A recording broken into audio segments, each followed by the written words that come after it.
Et bonsoir à tous et bienvenue pour cette nouvelle VOD YouTube. Nous sommes actuellement en live sur Twitch et nous venons de terminer le chapitre 13 de God of War Ragnarok. Et maintenant nous allons react le nouveau gameplay du jeu HOGWARTS LEGACY qui est sorti ce soir à 19h, voilà. Donc c'est une vidéo qui dure 34 minutes. Je vais pouvoir vous mettre les sous-titres en français parce que la vidéo est déjà passée, c'était pas du live. Donc ça c'est cool. Donc c'est parti, on va avoir une petite période où on va régler le son. Pour voir, déjà si moi j'entends pas, je suis pas bon. Hein, désolé pour les petits bruits. Voilà. Tac.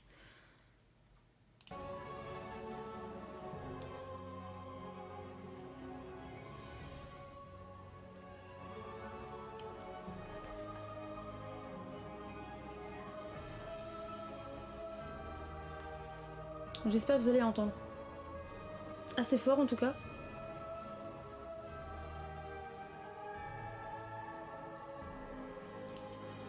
On est en 1080 donc normalement c'est bon. J'attends juste que ça parle pour que je puisse vous mettre les sous-titres au bon endroit.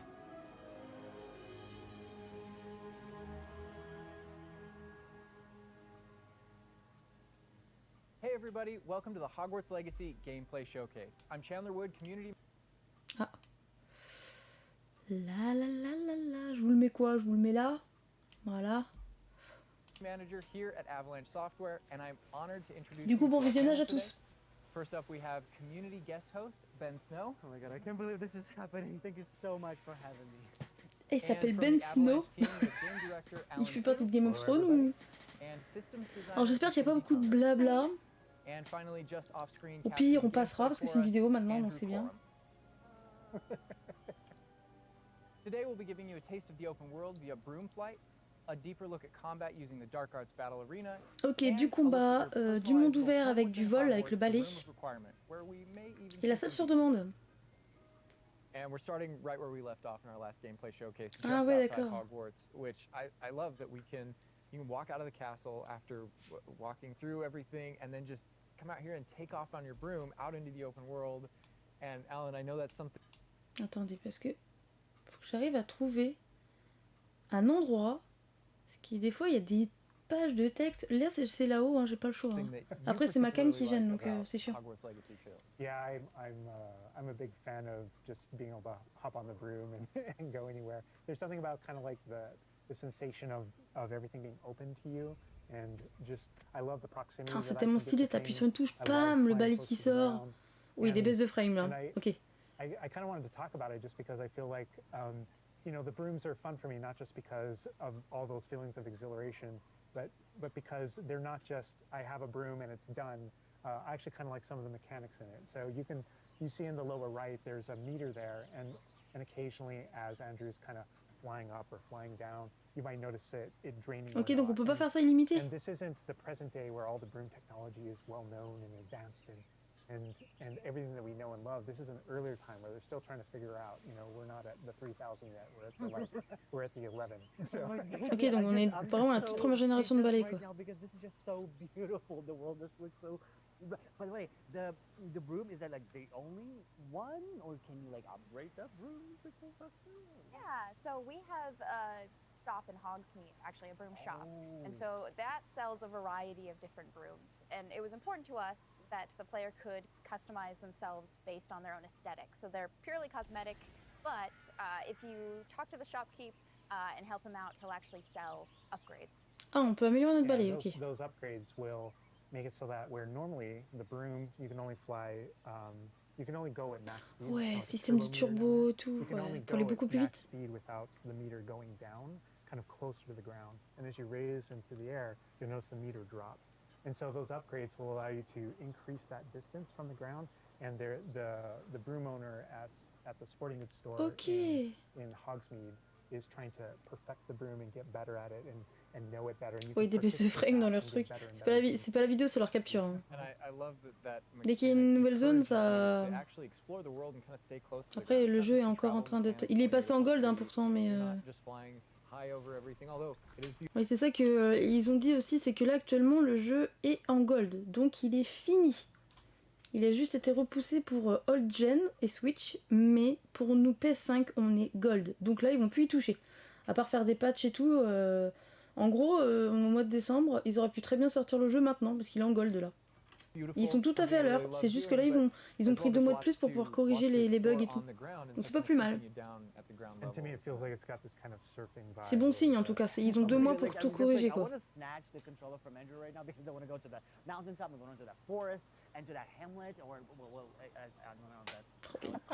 Oh le changement de zone il est infâme, hein.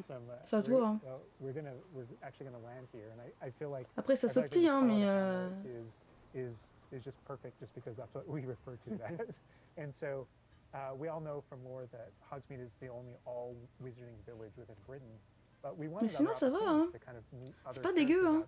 Après j'ai remarqué que quand on commence à faire maintenant, en 2022, quand on commence à faire un nouveau jeu current gen, nouvelle génération, dès qu'il y a un peu trop de trucs, on met l'image du jeu un peu terne comme ça. Ça permet de cacher un peu les défauts du jeu. J'ai remarqué ça. Il y a certains jeux en monde ouvert, on se met à mettre le jeu comme ça. Vous voyez les couleurs un peu automnales, sombres comme ça. J'ai l'impression que c'est pour moins bouffer des performances. Ouais. Je sais pas pourquoi, c'est une impression. Je suis pas développeuse, hein, mais c'est une impression que j'ai. Ah oui, il y a encore une base de frame là.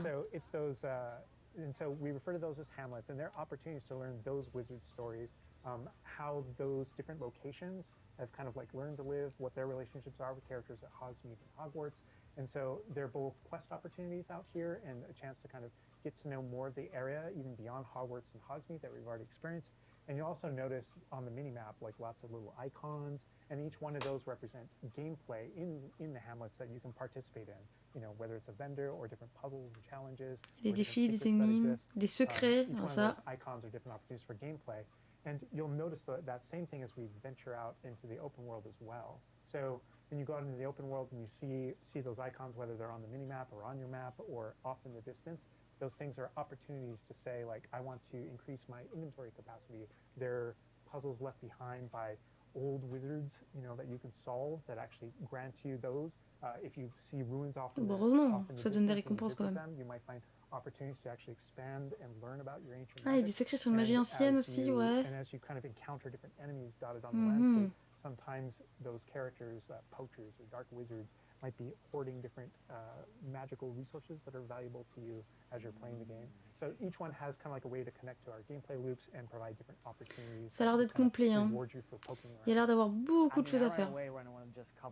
Et ben voilà, comparé à hier avec la démo de Forspoken, alors je sais pas si c'était la zone qui était comme ça, comme disent certains, mais Forspoken c'était vide, il y avait rien à faire. Il fallait aller d'un point à un point B, et entre deux il y avait juste 2-3 ennemis qui repopaient toutes les 5 minutes, c'était chiant, et voilà quoi.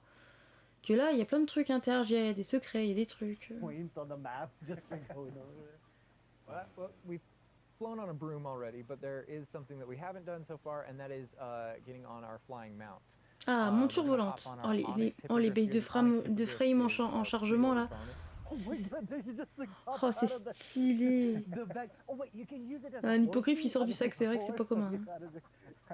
Oh, c'est stylé. As a hippogriff, you can totally ride it like a ground mount, and you can lift off into the air.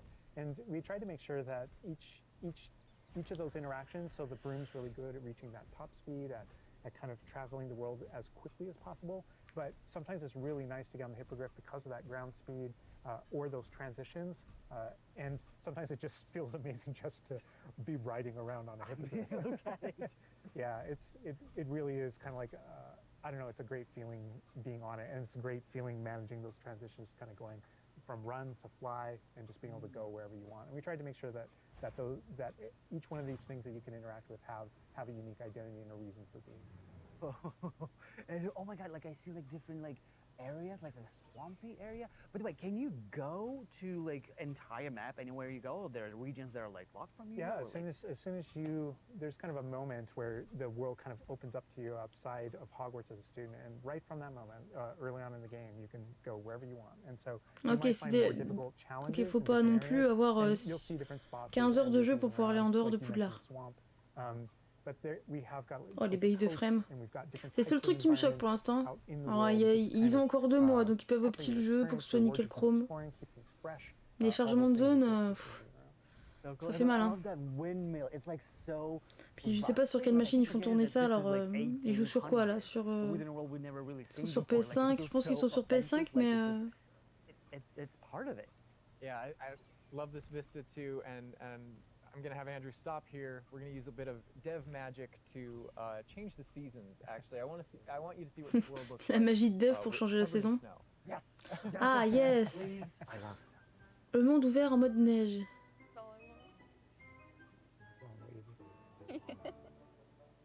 D'accord, ils font ça pour que ça puisse charger en neige. C'est gênant ça, faut pas faire ça. This is so beautiful. Oh my goodness. This is so pretty. Okay, it looks so realistic. C'était nous ce matin. On avait de la neige comme ça. Oh my god. Does it have like actual like gameplay impact? Like impact on the gameplay? Or does it like it's just the weather of Scotland? Yeah, we really use it as a narrative marker through the game. So as you're progressing through your main storyline, it was important for us to kind of like have those moments that kind of felt like when you're reading the books or watching the movies where, you know, you'll see kind of like the title card winter and now the landscape has changed and il y a des petits ballons là, il y a des trucs à faire avec ça là. Passage of time while you're a student, you know, going through your year at Hogwarts. And I think we wanted to duplicate that, and for me it's really fun. C'est beau en tout cas. Hein. On the outside, which I c'est stylé. Really beautiful. But within the school as well. So there are moments like when it reaches certain holidays or things like that, where Hogsmeade reacts to holidays and the school reacts to holidays, and you see the decorations around those environments change. That really helped just kind of make me feel like I'm there. Right. Yeah. And it's not just you know, for the seasons, those kind of vibe things. Like we have a day-night cycle, and that day-night cycle, even though similarly, like it's largely about vibe, when you go into Hogsmeade in the evening, there's less characters there. Around the school, you'll notice it kind of dies down and quiets down. Just when there's just candlelight and students kind of like as you're walking through the halls.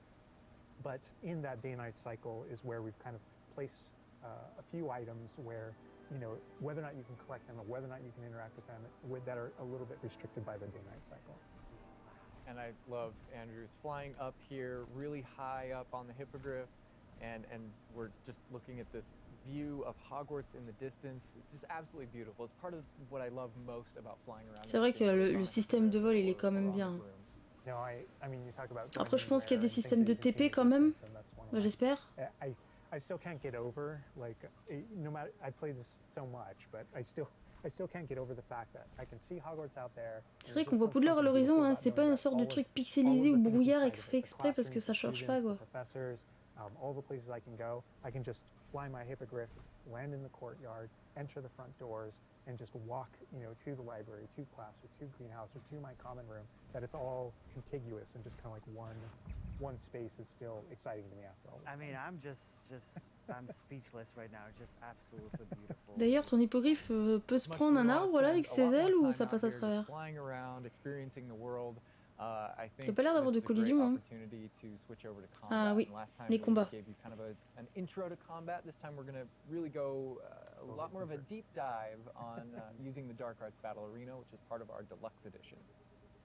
All right, Andrew's got us in the Forbidden Forest, which is where the Dark Arts Battle Arena is. C'est partie de l'édition Deluxe digitale, ok.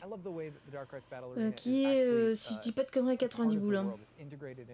C'est celle que je souhaiterais prendre, mais à voir. Parce qu'il y a 72 heures d'accès anticipé, donc c'est quand même pas mal, moi qui veux streamer le jeu. Pour vous faire un avis, je pense que ce serait pas mal. 90 €, quoi.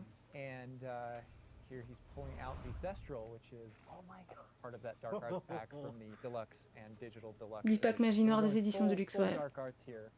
That's good. That's très stylé. But I like this battle arena. It is a great place to show off really combat in a big way. Le sombral est stylé. Interesting abilities for you and allows you to really play around with combat in a deep way. And is this like the only arena like this in the game where you can like practice? Yeah, so in the base game we have 2 combat arenas normally, and so everyone has access to those. Okay. And each of the combat arenas are an opportunity to kind of just go. Donc là, il nous montre vraiment l'arène qui est dans les éditions du luxe pour que les gens puissent craquer, quoi. C'est vraiment... a different cosmetic for your character and add that to your collection. In the case of that's no different than the Dark Arts Battle Arena. Ok, donc c'est une arène de combat de magie noire. But one of the things that we're excited about in the Dark Arts Battle Arena that people can do is you come in preloaded with different abilities. So the unforgivable curses are something that everyone's going to have access to through the base game and going to be able to earn, and they can make choices in order to. Oh non, il floute. Il floute les spells. When you play the Dark Arts Combat Arena, oh you non, actually c'est have access to all nul. of those things as kind of like a way to test them. Oh, ils auraient pu montrer quand même. Bah, ne nous montrez pas ça. Non, bah non. Génial, la bouillie de pixels, quoi. But yeah, everyone has the same ability to explore the dark arts. This is just kind of like a way of preview. And again, a great place for us to show off combat in Ouais, general. c'est nul. So I think we're gonna. Tu aurais pu nous montrer un peu comment ça se passait. Just start battling, and we can start talking about everything you're seeing on the screen. All right. Oh, he just about the cadavers right away. Oh my god. We're starting off strong. Oh my god. Ah oui, il me lance le plus gros sort direct. Oh my god. That's so cool. Yeah, so that. Les animations sont stylées. Mais c'est con qu'il n'y ait pas de démo. J'aurais bien voulu l'avoir en main avant d'y jouer et de l'acheter. Pour voir si ça fait pas comme Forspoken et.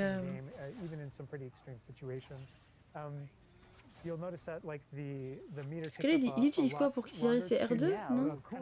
Build up as a way to kind of deal with its extreme power, just so that it's still fun to use. And then there's some ways that we'll probably talk about to. J'aurais bien voulu une démo quand même. Ça se trouve c'est un gameplay qui va pas me plaire et ça me... J'ai pas envie d'acheter un jeu pour rien.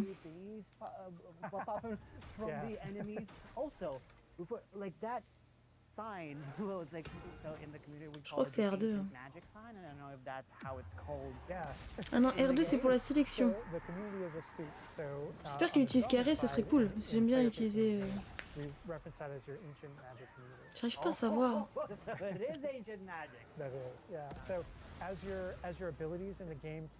Par contre, ouais, les animations de combat, elles sont stylées. Wow, regarde, paf, allez. Oh là là là là là. That's an ancient magic throw, we call it, that allows you to kind of like draw an object to you and fling it at an enemy.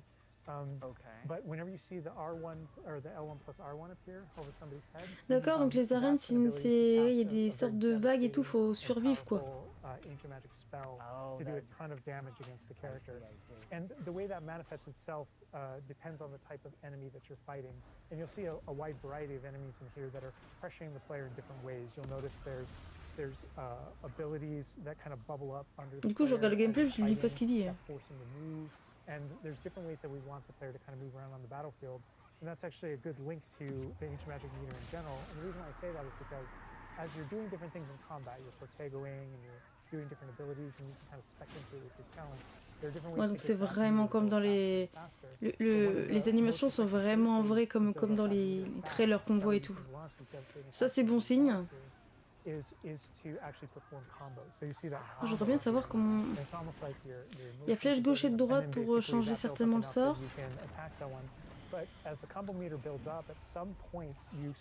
Système de combo, il y a des fioles de soins, ce qui est logique, ce qui est bien.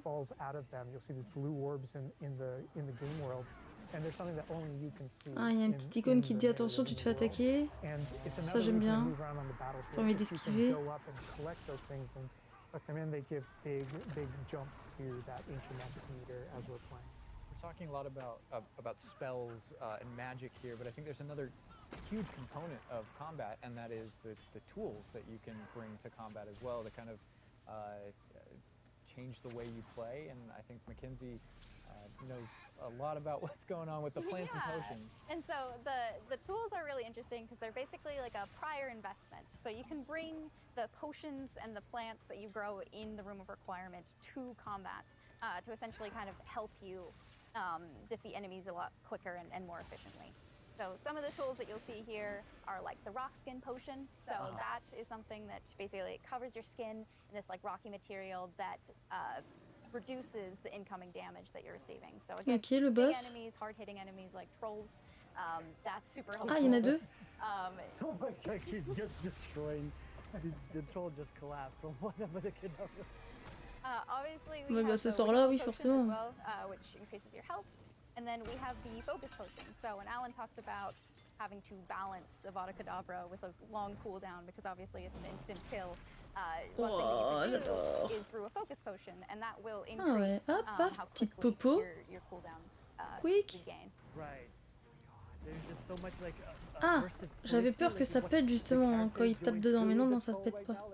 Just bouncing around the arena. He's like not, and the troll makes him move around too. Looks like. And I love that our plants are violent.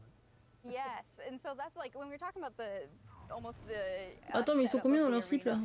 You also have plants that you can fight with, and so we have things like the venomous tentacula that you can put down, and it acts like a turret, and it just kind of shoots enemies around the battlefield. That is so cool. This is like a truly like Hufflepuffian way to approach the battle. Yes. No, that was super important to us, that there were these like multiple ways. And so you can see there's a ton of different things you can use. The mandrake is one, so you can pull it out and it stuns with its like piercing cry these enemies in a radius.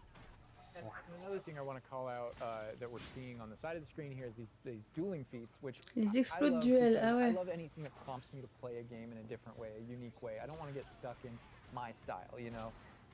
And so this is a way to, if you want to get Mais c'est pour pas rester dans son style, de coincer dans son style de jeu, je peux comprendre. But we also want Pourquoi pas? to have some things over here that may make you use certain plants or certain potions or block more or... Yeah, we mentioned the field guide challenges in the prior stream, and the field guide challenges, this is the way that the field guide manifests like challenges for you to do in combat. And exactly to your point, we just wanted a way to encourage players to explore the different systems, to help them decide, to just kind of practice with them and explore what they want to be, because there really are so many different ways that you can push talents. When you see the green X's on characters, right, and that's kind of through your talents you can unlock this kind of cursing mechanic that sort of C'est like des arènes sans links the fin feats du of coup the ce machin là, different characters on the non? battlefield. That way, as you get as you're cursing different characters, they all begin sharing damage, and so we have things like Alors c'est peut-être parce que c'est un système, c'est le if dev you qui a fait un curse truc everyone before infini you pour la insta-kill présentation, one guy, mais they can all drop dead for that kind of ultimate Voldemort fantasy. And so, oh my god, there are dark arts fantasies. There's fantasies about being more of a defense against the dark arts character, things like that. Oh genre, il l'a transformé en poule. Occasionally being used trop bien. on the battlefield, and we can also spec into our potions and plants to make them more powerful and more efficacious. So it's all about which type of player you feel like you are, and whether or not you want to play with prep on the fly or with deliberation, and those are all different options. that is so cool, because like it's like I see so much like going on the stream, just so much complexity, and I want to just try it myself. Ah, like, which Victory, d'accord. style works best. I mean, I feel like it's the dark arts is going to be the easiest route, but You're that our ancient audience. magic, to be honest, feels like much more powerful than just the dark arts. Yeah. To be fair. And speaking of plants and potions, we're going to be putting the dark arts away, put those unforgivable curses away, and heading to the Room of Requirement, which is your home within Hogwarts, a personalizable space that actually has some utility as well. Ok, You la get salle to sur move demande. things and On l'a grow vu un things and, peu pendant les trailers. also care for some beasts. All right, Andrew's got us in the Room of Requirement, wearing, we kind of went casual mode on the outfit here, wearing a nice jumper. And I think that's a Très joli good pull, en effet. jumping off point for the personalization of the space as well, not just your Oh, mais regardez tout ce qu'on character peut faire, and the ça a l'air vision of the insane. character, but actually this space is a place that you can make your own. Yeah, it was super important to us that this space really did feel like your reflection as a wizard. So you can change the architecture in here. What? Different themes throughout, starkly different themes, to really just hammer home that this is. Oh oui, tu peux changer tout en fait. Ah ouais, d'accord. We never expected that to C'est be. pas juste de la petite déco ou tu changes de pot de fleurs. Ah non, tu vraiment tu changes le change the style du truc architecture quoi. here, but you can actually conjure little objects into this space, as you can see. So you there's like statues that you can do, and ornaments, and tables, and rugs, and Petit just a tapis. bunch of Oh little lolo. things that really flesh out the space and bring it to life. Oh my goodness, because like we had an idea that those places where you brew stuff, that's where you can change, but you can do all of this. Where do you even get this stuff? Like, there's a furniture store? Oh, puis le système Yeah, so we call d'enlèvement them là de conjuration, meubles là, and the c'est. conjuration recipes can be purchased at Tomes and Scrolls in Hogsmeade. But Ah, tu also fais as you engage in vraiment different ce que types tu of veux. Ah ouais, gameplay tu throughout peux the le world, you'll tourner. be rewarded with different objects. That's so cool. Ah You change ouais, tu peux color? modifier les The color, you can couleurs. change Ah, c'est the vraiment size of complet. it, Hein. and you can place it basically anywhere. Oh, tu peux me Oh, changer la that's so taille. tiny. It's like for baby Niffler. And I love how the system too is designed. C'est mignon, it's ça, qu'il not fasse des trucs tout mechanical, petits. It's immersive, and so you get the magical effect of conjuring it in, and you're actually doing this in the world as your character, but the way you've blended like that gameplay with the immersive design. Ah oui, tu peux. Ah oui, tu peux Personnalised. vraiment God, tout like, and I enlever, love the tout remettre. animation, how it like appears, you know, like it's not just like there, it's like it almost like it apparates. It is really quite beautiful. Ah That was the ouais. thing, is we wanted that to look really nice Ils because sont allés loin the dans le magic in the la Wizarding world personnalisation. Hein. is everywhere. It's C'est physical, incroyable. it's kinetic, and it's whimsical. We really wanted to nail that whimsy in the space. Another thing that I wanted to discuss is that not only can you like conjure things and you can change their look, but you can do that with the utility objects as well. So you can see that we have planting pots and potion stations, and you can change the look of those as well. And these are the areas where, as we had mentioned previously, you'll be growing your plants, you'll be brewing your potions. Right. So while you're also doing these like kind of nurturing based activities, this is also the space where you would bring your gear to be identified, and gear to have like rates put on it. Ça a l'air très complet cette histoire. Yeah, Ça donne envie de I- s'amuser we quoi. keep Il y a l'air bringing up d'avoir appearance tellement de choses à and how faire. it looks, and on a, like in the game, you can look like anything you want to whenever you want to. But the player will be finding different types of gear, that we call it, as you progress through the game. And essentially, we just know that clothes Ok, and different donc là on va items in pouvoir the fabriquer Wizarding des world can have vêtements. different magical properties. And as you explore and as you adventure and as you defeat enemies, you're going to be finding different pieces of gear that have Gants, different pulls, écharpes, abilities, ok. and that can help you in your journey and are a major part of you kind of growing as a wizard and advancing as a wizard. Ah, et tu And peux so rajouter it's a huge list. And des not sortes all de the spells time, aux vêtements, genre anti-poison, whenever you get a new résistance piece à of gear, tel you don't truc, necessarily know exactly what it does. And so en there's effet. a station inside of the room of requirement that you can conjure. It's one of the first things you conjure, called an identification station, where you can actually bring that gear that you're uncertain about and learn what its abilities are. Right, yeah, that's so cool. And then as this space advances even further, and the space will eventually grow its own rooms, and you're going to get new recipes, you know, like Mackenzie's talking about, all these different things keep expanding. And as it expands, eventually you're going to earn what we see here, which is called a loom.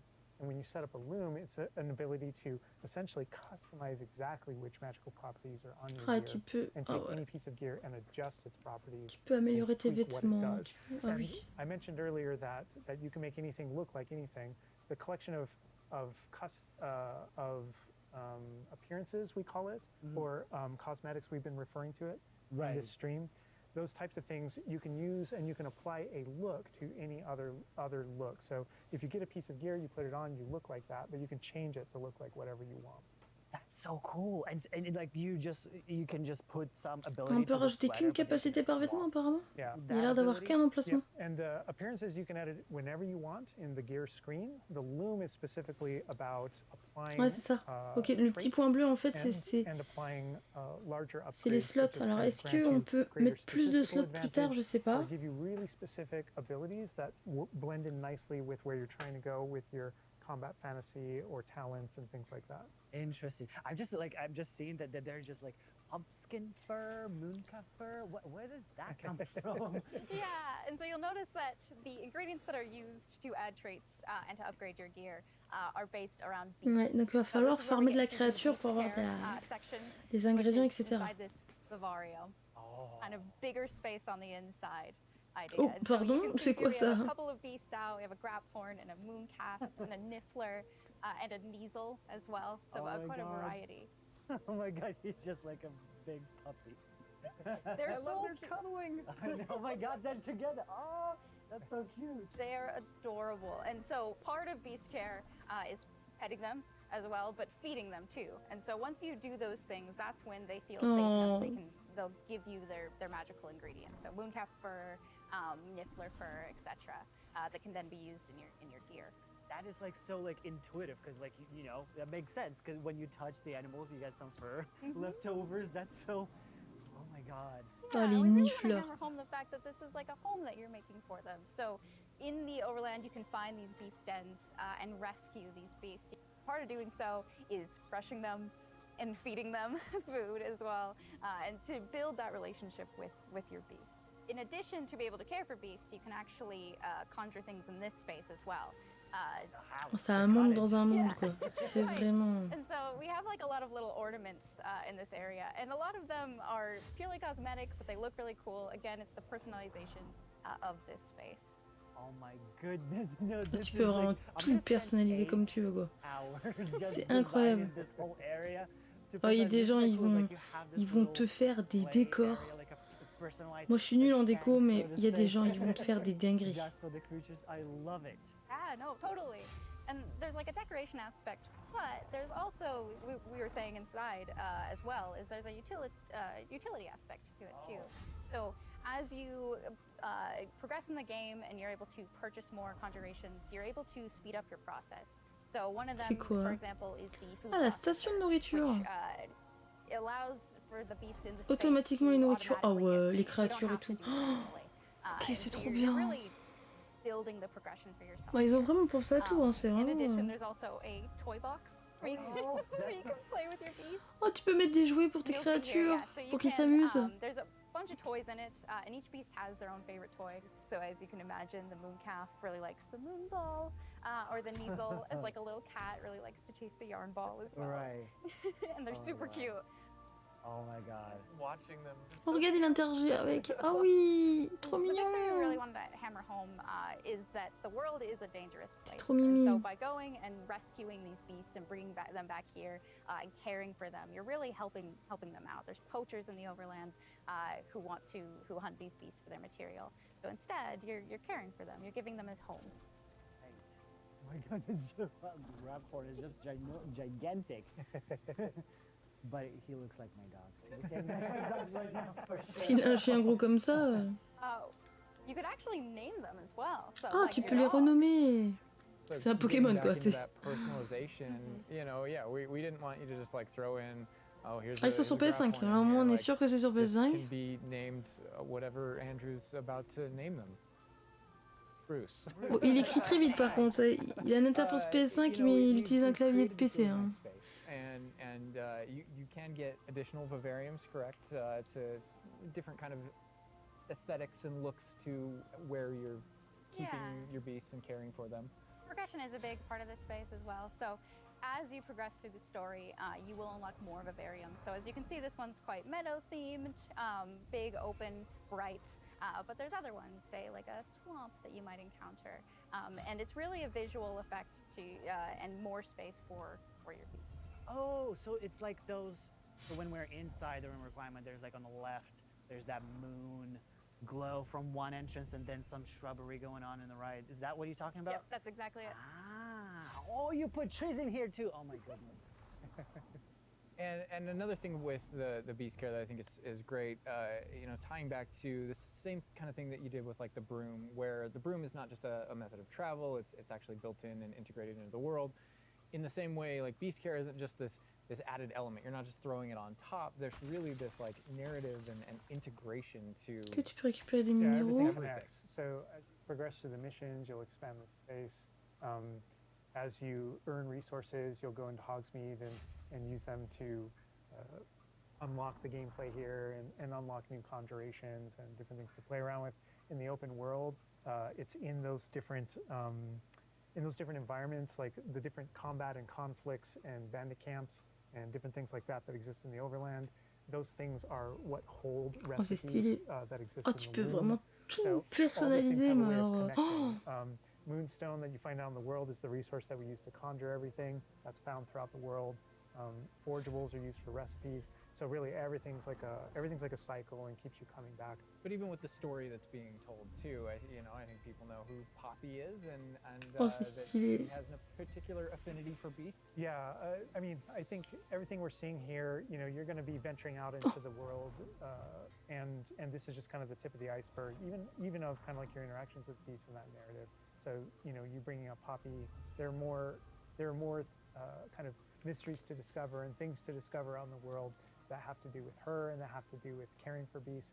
And so different characters have their own stuff that just kind of make this all just kind of the beginning of your journey. Well, we could spend hours in here, Comme même but les we're arbres gonna et have to tout, end ouais. the stream now. What do you think about what you've seen today?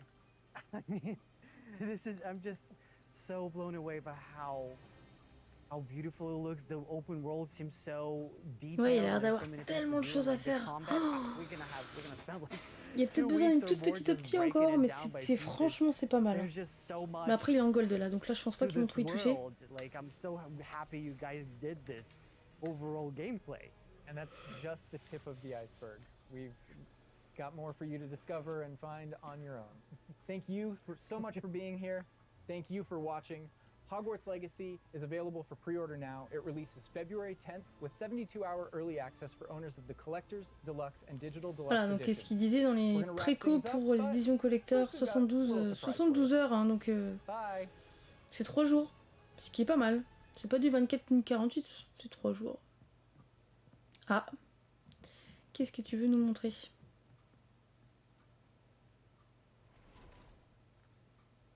Ok.